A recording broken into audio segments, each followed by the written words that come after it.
And there's no way you guys can push Audi to pay for the compression test? There's no way. Absolutely no way. Owning a used performance car is not all sunshine and rainbows. From hood latches that don't reliably stay shut to windows that seem to freeze shut literally anytime it snows. Oh my God, it's not even that cold. I should probably close the hood.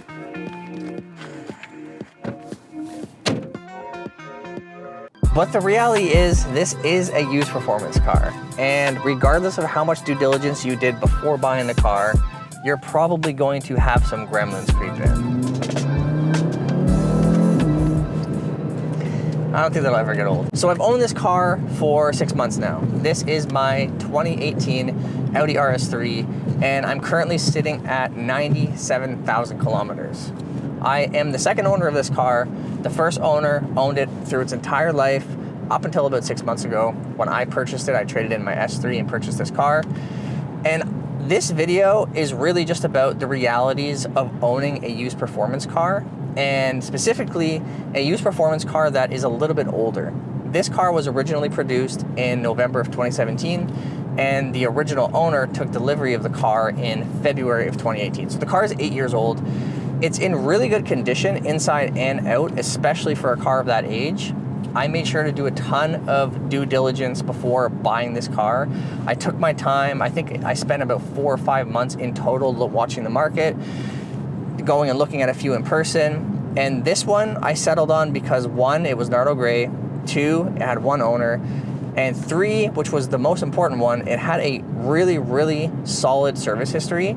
The previous owner had all of the services done ahead of schedule at Audi, and the car was also sold 6 months ago, certified pre-owned by an Audi dealership, which means it goes through a pretty intense, or at least it's supposed to go through a pretty intense inspection in terms of making sure the car is clean inside and out, everything is sound mechanically. And it also came with a 1 year or 20,000 kilometer certified pre-owned warranty from Audi, whichever comes first. And I say all of that to say, even with all of that in place, all that due diligence, car is super clean, things crop up, things creep in, right? Some of them are to be expected, obviously, with an older car. Things like the hood latch that's not shutting correctly all the time. This window freezes shut a ton in the winter, and I'm not exaggerating. This window, for some reason, has frozen shut more than any window probably in any car that I've owned over the last 8 years combined.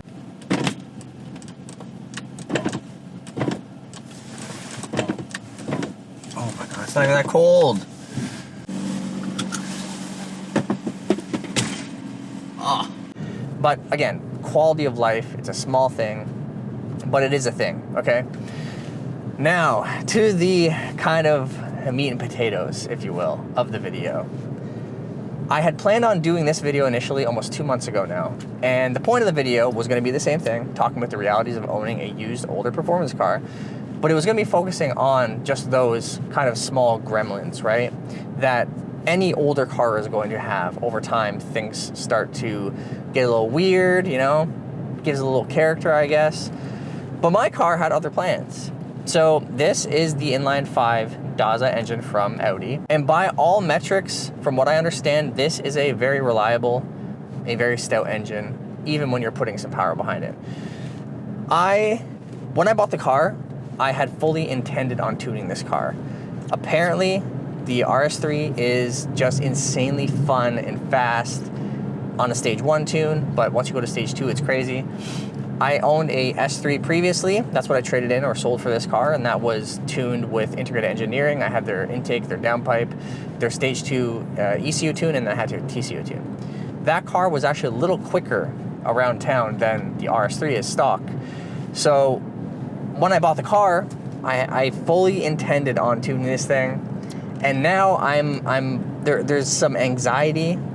There's definitely doubt, and I don't know. I really don't know if I'm going to tune it at this point, and let me tell you why.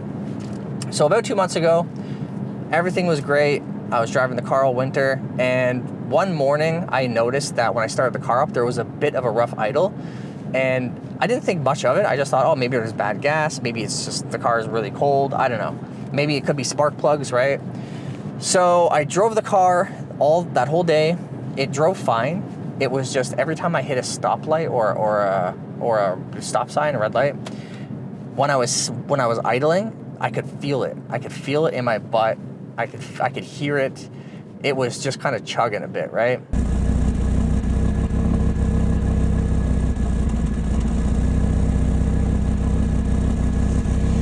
So I started getting a little anxious, and because I have the CPO warranty, I figured I would just take the car to Audi and have them diagnose it just to be safe, right? So I take it to Audi, and they tell me, yes, we've confirmed there is a misfire on cylinder 1. And initially, like, same thing with them. They're like, this car's super clean, everything looks good. Well, we should do plugs first. We'll change the spark plugs. Well, actually, sorry. Before they changed the spark plugs, the very first thing they did was they swapped plugs and coil, plug in a coil from another cylinder, like cylinder 3 or something, over to the first, and it was still misfiring. So then they said, okay, let's go ahead and do the spark plugs because they're kind of near the point where they should be changed anyways. And I said, you know, let's do it.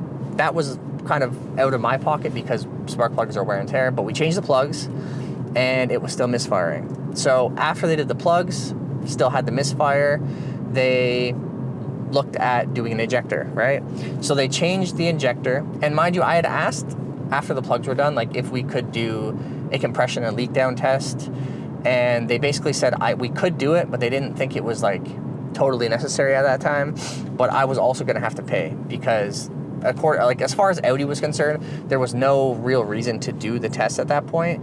They figured probably an injector, so they did the injector under warranty, injector on cylinder 1, and unfortunately, it was still misfiring. So at this point, I'm getting a little anxious. Even though the car is still under Audi's CPO warranty, I started getting these thoughts creeping in of like, what if, well, first of all, what if I need a new engine? Which, you know, probably wouldn't be a bad thing if it was under warranty, to be honest. But I've started thinking, like, the wheels start turning. What happens if they fix this, but there's something else just waiting, you know, 6 months down the road for me when my warranty is up and the engine goes, right? That's where I started going. So they do the injector and it's still misfiring. So they had to pull the valve cover off and start taking a closer look.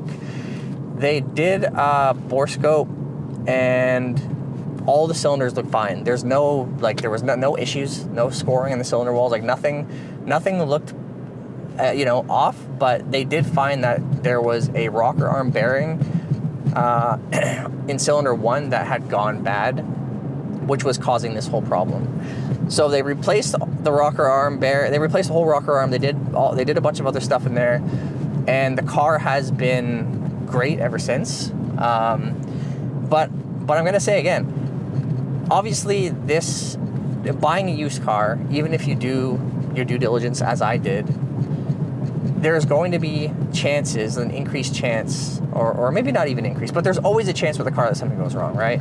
But when you're dealing with performance cars and older performance cars, even though you have that immaculate service history and the car looks great, you still don't know how the car was treated. And even if the car was treated with the utmost respect, there's a chance that there's just things are ready to go, right? Chance and count, like, who knows what the cause is, but there's a chance that something is going to go. And if you're not under warranty, which, you know, with a car that's this age, it's actually really rare to have that warranty in place. You need to be willing and able to foot the bill when it comes time to fix the car. So when I actually initially bought this car, it needed new front struts, and because this has the magnetic ride suspension, those struts are really expensive.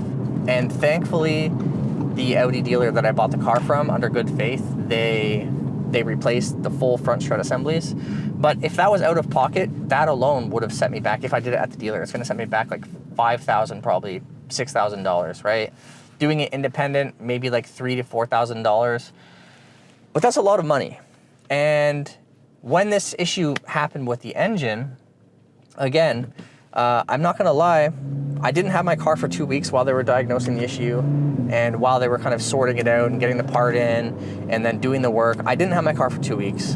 During that time, I started to browse car listings on Car Gurus and Auto Trader.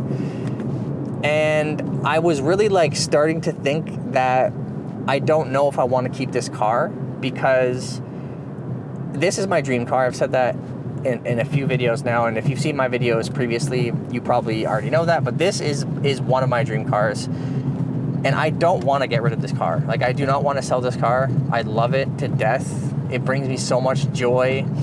I still, 6 months in, I still can't wait to get in and drive it around. I look back at it every time I get out when I'm parking it. But I started thinking of the reality that if something goes wrong with the engine, and this is even, I'm not even thinking about tuning at this point. I'm just saying, like, 6 months down the line, once this warranty is up, if something happens to this engine, it's going to be at least $30,000 to get a new engine put in. And these engines aren't easy to come by anymore because they don't make the inline 5.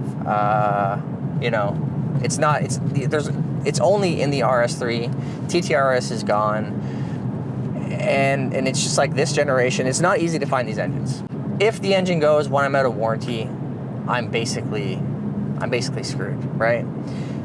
So, all of that to say, if you are thinking about buying a car that is a used performance car and an older used performance car, obviously make sure you do your due diligence. Don't buy a car that's been obviously beat on and not maintained properly. That's like, even if it's cheap, I mean, unless you are able to do the work yourself and you have, you know, access to parts and stuff, but you need to understand that the cost of the car is one thing. This car, when I bought it 6 months ago, was $45,000, I believe, Canadian. That's one thing.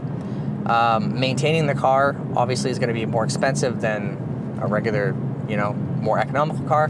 But if something goes wrong with the car, which is not, it's not guaranteed, okay? Obviously, it's not guaranteed.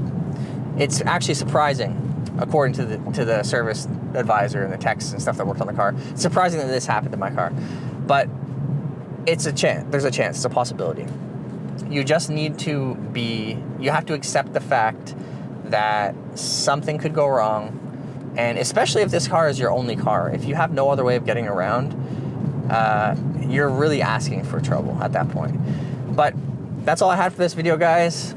I'm going to be getting back to regular content again now that the car is up and running. The weather's starting to turn a little more favorable again. I tried to make content through the winter, but the winters here, I'm not going to lie, they're miserable. They're super depressing. It was freezing cold. We got a lot of snow, so expect more content. As far as tuning the car goes, I don't know at this point. I don't really know. I would love to tune it. I am going to modify the car for sure. I'm going to do an intake first, and, you know, wheels and all the regular, you know, fun stuff. But as far as tuning goes, I'm not sure. I'm going to have to see how that goes. And again, actually, let me say one more thing before I let you go. All of the thoughts of selling this car and, you know, facing the reality that, you know, I might not be able to keep the car because I'm too scared and paranoid of something exploding. The day that I picked my car up after it had the repair done, the day that, as soon as I got into the car and it started up for the first time and heard that those crackles come out of the exhaust, every single one of those thoughts just melted away. So, car's not going anywhere. I just might need to rethink whether or not I'm going to tune it and how far I'm going to go with the modifications. But thank you guys for watching, and like always, see you on the next video.